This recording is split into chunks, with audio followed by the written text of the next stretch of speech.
বীরভূমের বক্রেশ্বরেও দেখা গেল বিপত্তারিণী পুজোর আয়োজন। বিপত্তারিণী পুজো প্রত্যেক বছর আষাঢ় মাসের রথযাত্রা এবং উল্টো রথের মধ্যে যে শনি এবং মঙ্গলবার পরে সেই দুদিনেই পালিত হয় বিপত্তারিণী ব্রত উৎসব।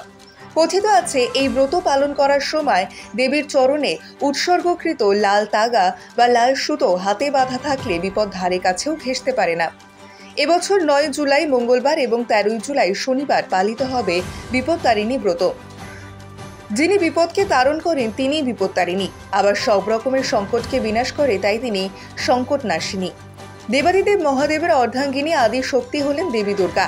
অন্যান্য দেবী তারই অবতার বা ভিন্ন রূপ। দেবী দুর্গার 108 রূপের মধ্যে এক রূপ দেবী বিপত্তারিণী। সঠিক অর্থে বিশ্লেষণ করলে বিপত্তারিণী বা সংকট নাশিনী দেবীর নাম নয়, উপাধি। যিনি বিপদ তারণ করেন তিনি বিপত্তারিণী, আবার সব রকমের সংকটকে বিনাশ করেন, তাই তিনি সংকট নাশিনী। বাংলায় ঘরে ঘরে বিবাহিত মহিলারা স্বামীর সন্তান পরিবারের মঙ্গল কামনায় মা বিপত্তারিণীর পুজো করেন। গ্রামাঞ্চলে বিপত্তারিণী পুজো 4 দিন ধরে চলে। প্রথম দিনে দেবীর আরাধনা করা হয়। মহিলারা গঙ্গা বা কোনো নদীতে স্নান করে দণ্ডি কাটেন। তারপর 2 রাত্রি ধরে রাতে বাংলার লোকগান ভজন কীর্তন চলে। চতুর্থ দিনে বিসর্জন হয়। বিপত্তারিণী পুজো উপলক্ষে মেয়েরা উপবাস করে। প্রতিটি জায়গার পাশাপাশি দেখা যায় বীরভূমের বক্রেশ্বর ধামেও একই রূপ। সকল মহিলারা বক্রেশ্বর এসে বিপত্তারিণী পুজো দিলে পুরোহিতের দ্বারা। বক্রেশ্বর আগত ভক্তদের বহু ভিড়।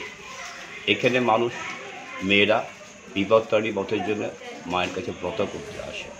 এখানে তো মা মহিষমর্দিনী দুর্গা সতীপীঠ। এখানে বহু দূর থেকে মেয়েরা উদযাপনের জন্য ব্রত করার জন্য ছুটে আসে এবং সকাল থেকে প্রচণ্ডভাবে ভিড় চলছে, আরও ভিড় বাড়বে। এখন মোটামুটি লোকের আনাগোনা আসা যাওয়া চলছে। আমরা মন্দিরের পুরোহিত, তাদেরকে সুন্দরভাবে গুছিয়ে নিয়ে যাওয়া হচ্ছে মন্দিরে। আজকে মা বিপত্তারিণী পুজো। বিপত্তারিণী মা সবাইকে বিপদ থেকে উদ্ধার করে, এটুকুই জানি। তাই মেয়েরা বিপত্তারিণী পুজো করতে আসে বক্রেশ্বর ধামে। মহিষমর্দিনী দুর্গা রূপে যেখানে মা আছে বিরাজমান, সেইখানেই মায়ের পুজো হচ্ছে। 51 তীর্থের মেন তীর্থ মায়ের মন চোখ বুকুটি এখানে পড়েছে। এখানে মহিষামর্দিনী বিপত্তারিণী পুজো করা হচ্ছে। বিপত্তারিণী পুজো হচ্ছে মায়ের মহিষামর্দিনীর এক রূপ। এখানে সব বতীরা আসে, পুজো করে। 13 রকমের ফুল, 13 রকমের ফল, 13 রকমের মিষ্টি এবং লাল সুতো ধাগা 13টা দিয়ে বতীরা হাতে বাঁধে। ওটা বতীর সন্তানের মঙ্গল কামনা, দেশের দশের জগতের সবার কল্যাণ কামনার জন্যে এই ব্রত করা হয়। এই ব্রত জগৎ সংসারকে সুখী রাখে, ধনধান্যে পুষ্পে ভরে রাখে। মা মহিষামর্দিনী করুণাময়ী মা সবার কল্যাণ করে।